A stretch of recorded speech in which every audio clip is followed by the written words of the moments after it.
En la vida diaria, el ser humano utiliza el movimiento como una forma de comunicación para lograr un propósito y alcanzar diferentes objetivos. La ejecución de estos movimientos mejora con la práctica y constituyen sus habilidades motrices. El movimiento voluntario es tan importante en la vida cotidiana del ser humano, resaltando las nocias y las praxias como sus mayores componentes. Cuando hay una alteración en uno de estos componentes, se atrofia o se afecta el desarrollo normal de la vida del sujeto. Hoy vamos a tratar las agnosias y las aprasias como la dificultad y la ausencia de reconocimiento y percepción y la dificultad de los movimientos. Vamos a mirar cuáles son los signos o las características que definen cuando una persona tiene este tipo de alteraciones, sus causas, cómo se diagnostica y su tratamiento a seguir.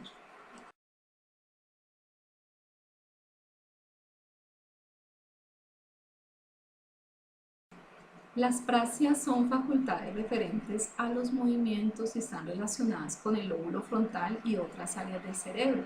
Las prasias es manipular objetos, es hacer gestos, expresiones, es saber cómo se utilizan los objetos. Existen alteraciones en las prasias denominadas aprasias y las aprasias son un síntoma neurológico que impide la coordinación de los movimientos.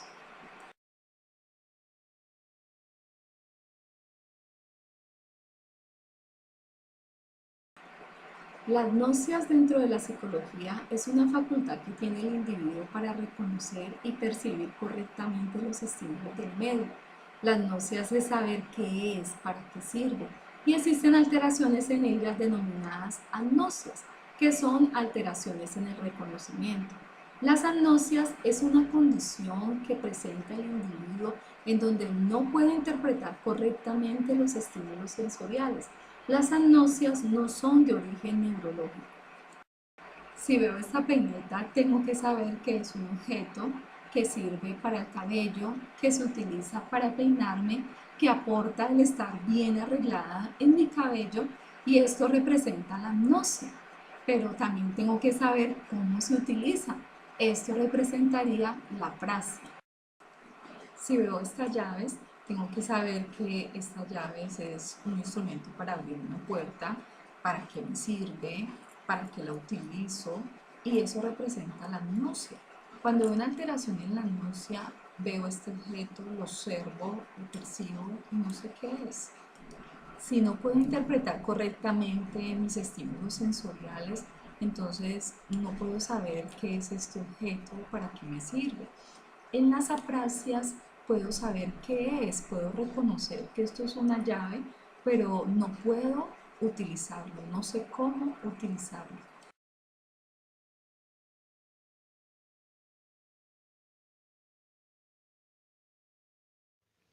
Una persona con agnosia no puede reconocer lo que ve, ni sabe o distingue el objetivo de los objetos, ni reconoce características como color, sabor, olor, tamaño, forma, utilidad, belleza, categoría. Una persona con aprasia no puede reproducir o imitar un gesto, no puede manipular objetos reales, no tiene capacidad de reproducir un modelo o de construir o de moldear.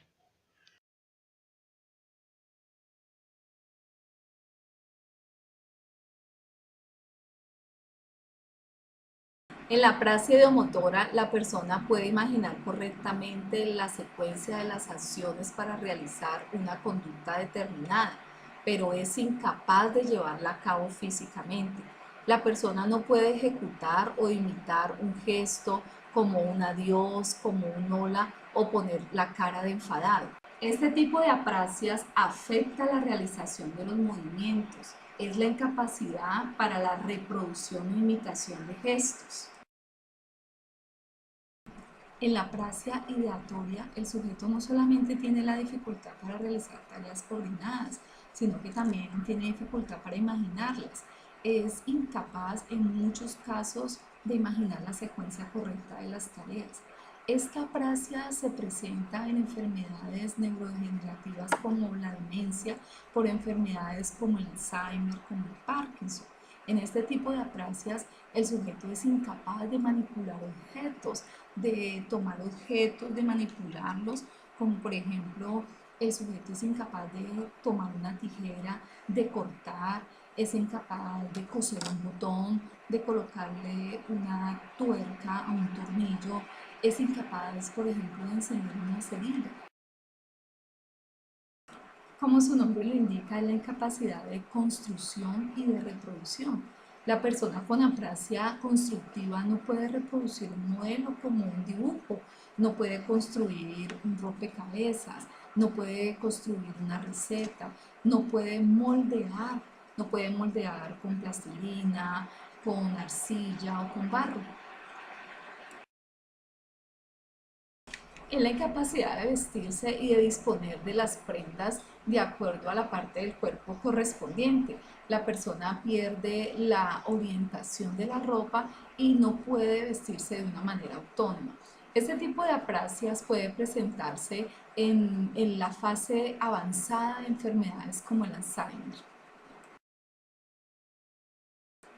Se caracteriza por una pérdida de parte del paciente del conocimiento de saber utilizar sus piernas para caminar. Es como si el paciente no supiera qué hacer con sus piernas, como si estuvieran pegadas al suelo, como si sus piernas fueran de hierro que le pesaran y no pueden separarlas del suelo. Es la alteración articulatoria que impide la capacidad de programar la posición de los músculos bucofonatorios. La persona es incapaz de realizar movimientos voluntarios con la cara, con la boca, con los labios. Por ejemplo, la persona no puede silbar, no puede absorber, la persona no puede sacar la lengua, no puede mostrar los dientes, la persona es incapaz de producir diferentes movimientos con sus músculos bucofonatorios. Dentro de los signos característicos de las aprasias se encuentra la dificultad en los movimientos faciales, la deficiencia en la motricidad fina, la dificultad en la imitación postura, la deficiencia en la escritura. En el lenguaje se repiten palabras o sonidos y hay un esfuerzo por pronunciar correctamente las palabras. Las aplasias pueden darse como producto de una lesión cerebral, pueden tener una amplia variedad de causas, algunas de ellas pueden ser accidentes cardiovasculares, suelen causar la muerte de una parte del cerebro, siendo la causa más común de la aparición de las aplasias y otros trastornos cerebrales. Traumatismos craneoencefálicos. Una contusión que afecte al cerebro puede causar daños graves a este órgano que pueden ser reversibles o no, dependiendo del golpe de la zona afectada. Entonces, la aprasia por tal razón puede aparecer con facilidad. Otra causa pueden ser los tumores cerebrales. Una masa extraña y creciente en el encéfalo puede producir diversos daños en él y si está ubicado en las zonas motoras o en las áreas asociadas a la coordinación de los movimientos voluntarios, entonces esto facilita la aparición de la aprasia. Otra causa son las enfermedades neurodegenerativas, que son trastornos que causan deterioro progresivo en el sistema nervioso, que se encuentran estrechamente vinculados a la presencia de las aprasias. Pues una de las características de las demencias corticales es la aparición progresiva de problemas del habla, problemas de la secuencia de los movimientos y habilidades perceptibles y de habilidades intelectuales. Las aprasias se diagnostican a través de pruebas neuropsicológicas y a través de estudios por la imagen del encéfalo que sirven para diagnosticar y caracterizar el tipo de lesión encefálica. Por ejemplo, un infarto o una masa que está atrofiando en una parte focal del cerebro o una hemorragia cerebral. También se le pide al paciente que realice tareas aprendidas comunes, como por ejemplo saludar, comenzar a caminar, dejar de hacerlo, peinarse el cabello, prender un fósforo, apagarlo, tomar una tijera, cortar, tomar un destornillador. Todo esto se realiza para evaluar la fuerza y amplitud del movimiento y para descartar debilidad y alteraciones. siendo las aprasias generalmente producto de lesiones cerebrales son problemáticas y su tratamiento varía en gran medida de acuerdo a su causa. Es difícil su recuperación y en algunos casos tienden a quedar secuelas. Su tratamiento general es terapia a nivel físico y rehabilitación y compensación de habilidades perdidas.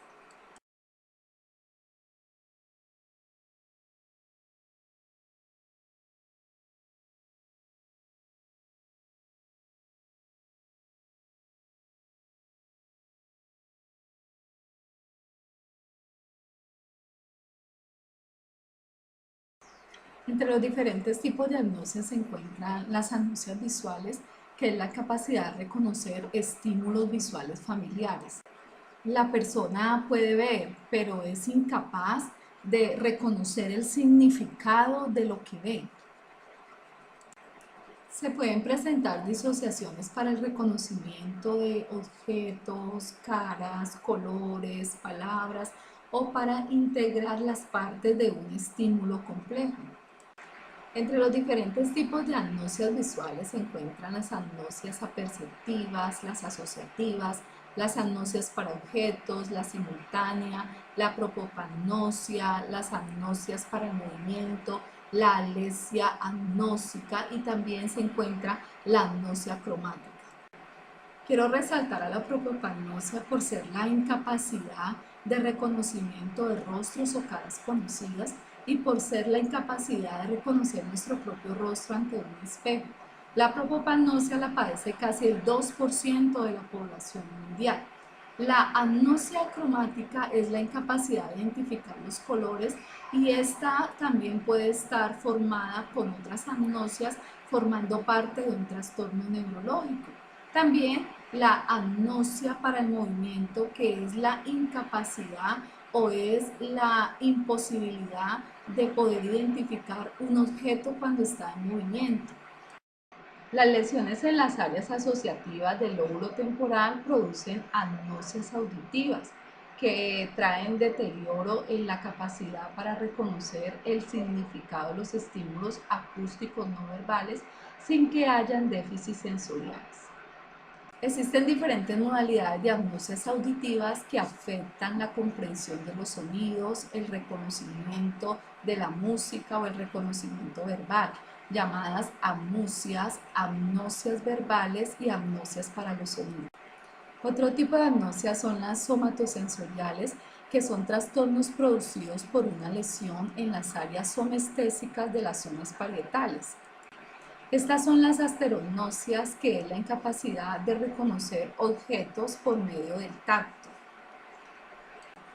Y la somatognosia, que es la incapacidad de reconocer partes de nuestro propio cuerpo.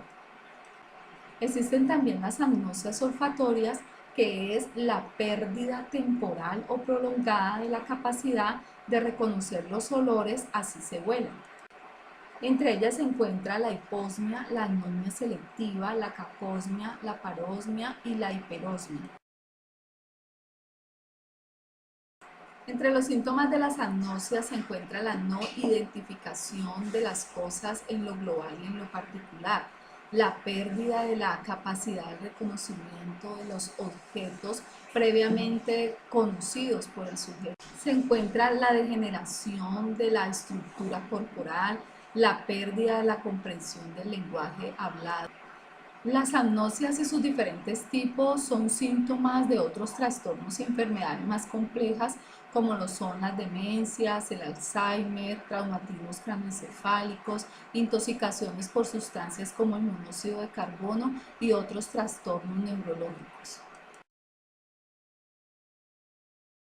Diversas causas pueden ser el origen de una agnosia, aunque las más frecuentes es el accidente cerebrovascular, una infección, un tumor, un problema vascular, una demencia como la enfermedad del Alzheimer o un trastorno psiquiátrico grave.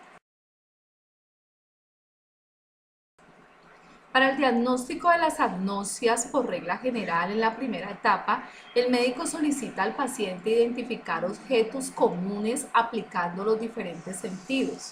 Y de esta manera lleva a cabo una serie de pruebas específicas y así el médico determina si hay violación en los diversos tipos de sensibilidad y analiza la capacidad del paciente para usar los sentidos e identificar de manera correcta la información recibida de ellos.